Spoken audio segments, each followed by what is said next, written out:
In the first part of this series, Shankaracharya explained the individual's self-inquiry for self-knowledge, Atma Bodha, where he looks inwards to discover his true nature of consciousness. Now, Shankara shifts his focus from the inner self to the world outside from a Vedantic perspective. The world outside is not real like Atma and cannot affect your true consciousness. The world is full of likes and dislikes. Likes which promise happiness and dislikes which cause suffering. Jagat Mithya, he says. The outside world is like a dream.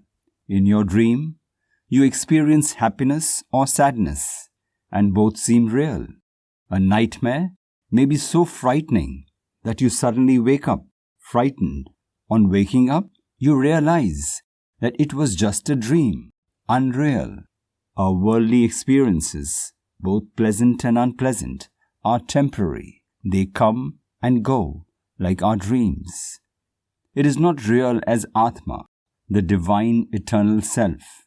In Vedanta, real is defined as that which exists and has always existed, that which is not transient.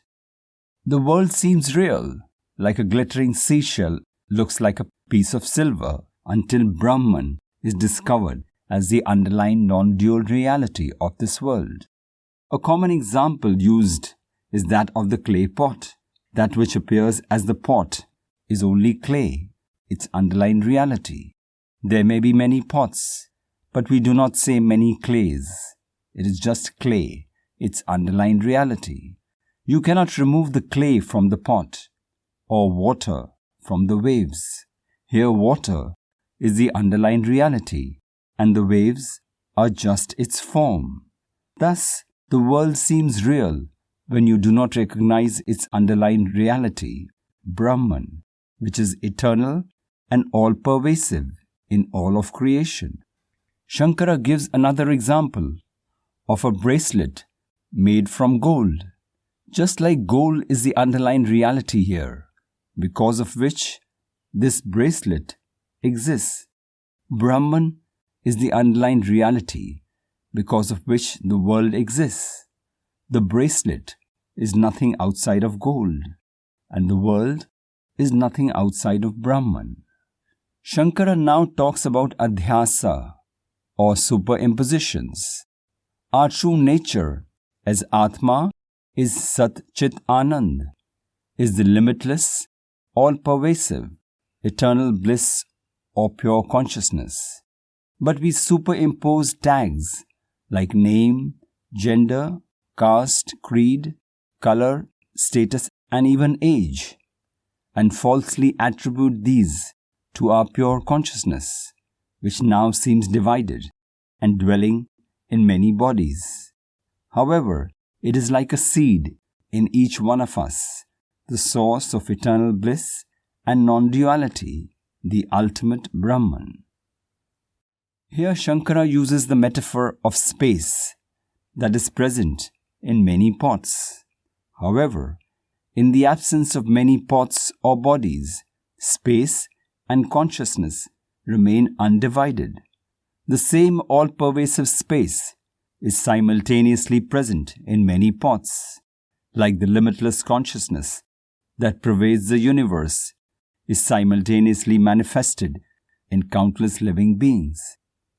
Shankara further gives the example of water, which by nature is colorless and tasteless, but when sugar or salt or color are superimposed on water, it continues to be H2O. It continues to be water, even when tastes or colors are added. In the same way, Atma continues to be pure consciousness, even when it is associated with a body and mind. It remains totally unaffected by the attributes of that body and mind. Shankaracharya next describes your three bodies. The physical body, known as Stula Sharira, the subtle body, or Sukshma Sharira, and our causal body, Karana Sharira.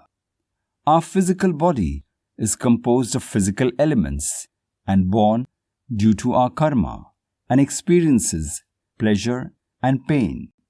Next is our subtle body, which consists of 5 life forces, prana, 5 senses, Gyan Indriyas, 5 faculties of motion, Karam Indriyas.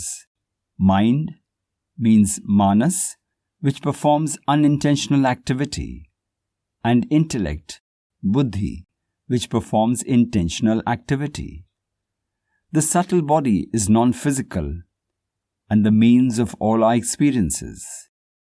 The third is the causal body, or Karana Sharira, which is the cause for the other 2 bodies. It is beginningless and is the indescribable ignorance, the ignorance of non-recognition of your true self is the causal body.